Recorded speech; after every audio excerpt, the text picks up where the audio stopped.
विविध वैद्यकीय सेवेसाठी जनकल्याण मल्टी स्पेशालिटी हॉस्पिटल 100 कोटी रोड समोर श्री मलंगगड रोड कल्याण पूर्व।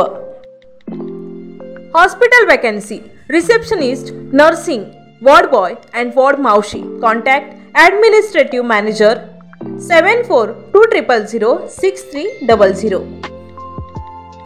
डोंबिवली कोळे गावात एका चिकन विक्रेत्यावर जीवघेणा हल्ल्याप्रकरणी आरोपी अद्यापही फरार। मानपाडा पोलीस ठाणे हद्दीतील कोळे गावात एका चिकन विक्रेत्यावर जीवघेणा हल्ला केल्याची घटना एक आठवड्यांपूर्वी समोर आली आहे। चिकन खरेदी करण्यावरून झालेल्या वादातून काही इसमांनी चिकन विक्रेता सुशील सिकंदर यांना धारदार शस्त्र व रॉडने बेदम मारहाण केली असून या हल्ल्यात त्यांना गंभीर दुखापत झाली आहे। या प्रकरणी मानपाडा पोलीस ठाण्यात आरोपी विष्णू म्हात्रे आणि त्यांचा मुलगा अजिंक्य म्हात्रे यांच्यासह साथीदारांवर खुनाच्या प्रयत्नाचा गुन्हा दाखल करण्यात आलाय। ही घटना 29 डिसेंबर रोजी घडली होती। मात्र आठवडा उलटून गेला तरी अद्यापही पोलिसांनी या प्रकरणात आरोपींना अटक न केल्यानं सुशील सिकंदर व त्यांचं कुटुंब भयभीत झालंय। या घटनेला एक आठवडा उलटून गेला तरी आरोपींना अटक न झाल्याने सुशील व त्यांच्या कुटुंबातील सदस्य भीतीच्या वातावरणात आहेत।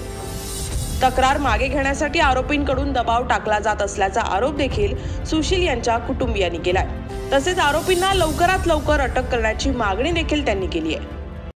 संडे को ये घटना हुआ था 7-7:30 बजे। तो 7-8 लड़का लोग आए थे, छुरी रॉड से हमला किया था।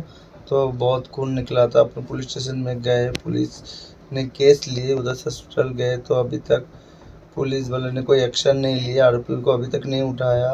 ऊपर से वो लोग फ़ोन करके धमकी दे रहे जे हमने थोड़ा काम किए, अभी वापस जेल में जाना है तो पूरा काम करके जाए, ऐसा फ़ोन करके धमकी दे रहे।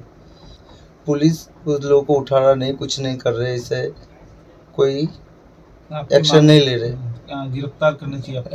हाँ, गिरफ्तार करना चाहिए, न्याय मिलना चाहिए। Bureau report Adiraj media.